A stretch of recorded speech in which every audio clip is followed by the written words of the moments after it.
And Syria is becoming a haven for radical extremists with aspirations to launch terrorist attacks against the U.S. That's exactly what a top intelligence official told Congress yesterday.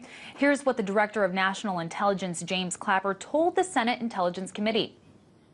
Tremendous concern here for these extremists who are attracted to Syria, engage in combat, get training, and we're seeing now the appearance of training complexes in Syria to train people to go back to their countries and of course, conduct more terrorist acts.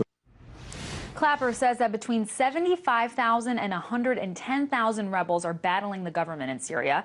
Of those, 26,000 are extremists. And he says about 7,000 of them are foreigners from 50 different countries, including Europe and the Middle East. U.S. intelligence officials have expressed worry that a handful of American foreign fighters and hundreds of European militants have already returned to their home countries.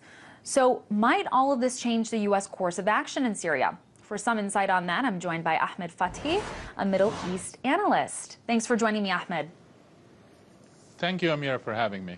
So Clapper says Syria is becoming a haven for radical extremists from all over the world. Is that something Americans should really be concerned about?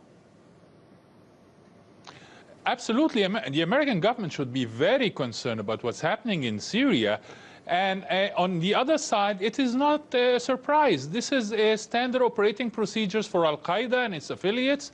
We have seen it over and over again. We have seen it in Afghanistan. We have seen it in Pakistan, in the FETA area, the federally administered tribal areas. We have seen it before in the 80s in the Sudan, when bin Laden went there and established training camps. And we saw it in Iraq from 2003 onward. So it's an ongoing, it's part of their operating procedure. They get a foothold on the ground, and then they start to develop from there. So definitely, U.S. intelligence community and security apparatus should be very, very concerned. Mm-hmm. And Ahmed, some analysts have said that it's possible opposition militants will tire of battling the government, which is showing no signs of collapse, and instead take their newly acquired skills back to Europe or to the U.S., where acts of terror may be able to grab larger headlines. Is this about actually shifting their target or expanding their targets abroad? This is definitely a valid scenario, that these terrorists are going to be, at the end, going back to their countries, whether they are going to be carrying out operations by themselves or they are going to be training others without the need to leave the country. We have heard in Europe, in many European countries, in Britain, in Germany, in Belgium, about the jihad tourism.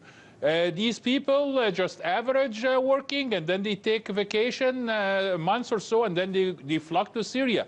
There have to be more vigilant approach and more careful screening at the countries bordering Syria. And I'm speaking here about Turkey, about Jordan, about Iraq, about who is coming in and where do they go after that. I'm sure that the security apparatus in Turkey or Jordan, for example, when they see this influx of young people and they all heading into the same direction to go to a border point crossing to Syria, this should be a red flag. I am surprised that it's not been tackled earlier on. Well, Ahmed, of course, the Syrian peace talks are ongoing in Geneva, but as we know, they've struggled a bit to actually get going off the ground. Would you say that this round of Geneva talks has helped bring the two sides any closer together? The first round in the Geneva talks did nothing in terms of tangible results. It only brought the two sides to agree to sit with each other. Maybe it's the early stages of the negotiations. I'm not expecting that the dispute that's been going on and the civil war that's been going on for 3 years is going to be solved in a week. But we hoped that the humanitarian aid would reach to the affected areas inside Syria based on the promises that the Syrian regime have made. Unfortunately, this has just have been talk. Still, the aid agencies are not able to reach to the areas affected. They are not able to distribute the food rations that much needed in areas like Homs, for example. I hope that in the next round, some details could be ironed between the two sides, but I'm not expecting a breakthrough early on. A quick follow-up on that. Do you think the next round, Lakhdar Brahimi, the special UN envoy, says they should be more productive in the next round? Do you see any more productivity coming? It's only hopes. I share Lakhdar Brahimi hopes of being more productive in the second round, but it have to have two willing and able sides to negotiate and the political will.